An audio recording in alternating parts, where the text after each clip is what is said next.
What is going on, everybody, over at Anthem Central? How you guys all doing today? My name is Matt, and welcome back to the channel.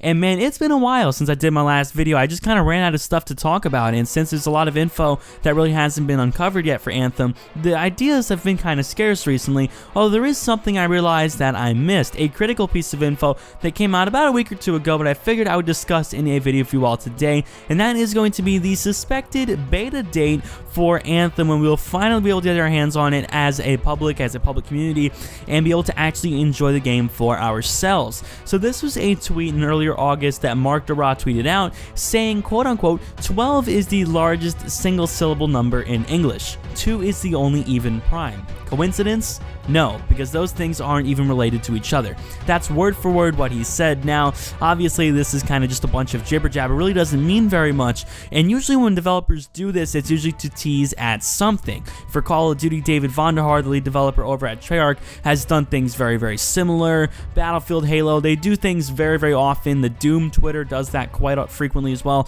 but this is something that happens very often, and usually they're hints saying something in relation to the game if they really don't relate to anything else. So honestly, man, I do believe it will come out at this time on December 2nd for many reasons. First off, this would be a very good time to get general community consensus. Since the game released in February, this should give the company just enough time to kind of go in and sort through all the general community complaints, and, you know, by the time it's finished, BioWare hopefully will give the community a little bit more accurate representation of what we really want. So this should give them just enough time to sort through all the bugs and problems in their game while giving them time to, of course, work on it and get it at the point where it's really past a beta, because that's really the way betas work. Betas really aren't anymore, at least, actual betas for the game. An example of a game that really was in its beta stage was Halo 5, which the beta came out, I think, a year and a half or 2 years before the freaking game released, which is unheard of nowadays, because usually companies release betas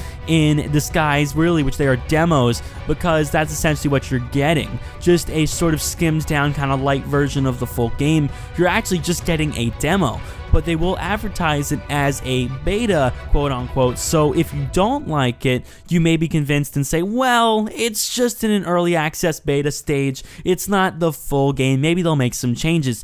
And this happened quite a lot. Obviously the biggest culprit of this was Destiny, when people said, hey, wait a minute, man, Destiny, when the full game comes out, is going to have a ton of content. It's going to be way better than this beta we played. We only got a very small portion of the game, yet when it came out, it was very close and very reminiscent of the beta, which disappointed a lot of people because they thought the game would be much more expansive when it released. So for me, at least, I hope Anthem doesn't do this. I hope the beta, quote unquote beta, is just as fulfilling as the full game should be, because really, by the time you guys play this game in December, it will be almost finished. I mean, you're playing pretty much a completed product. So your opinion on Anthem in December likely will be your permanent opinion on the actual game. With that being said, everybody, thank you all so much for coming out today. Really do appreciate it. If you guys are new, definitely go ahead, drop a like, and hit that subscribe button on the video, guys. On the road to 100 subscribers. We are getting very close. Thank you guys so much as always. My name is Matt, and I'll see you all in the next one. Peace.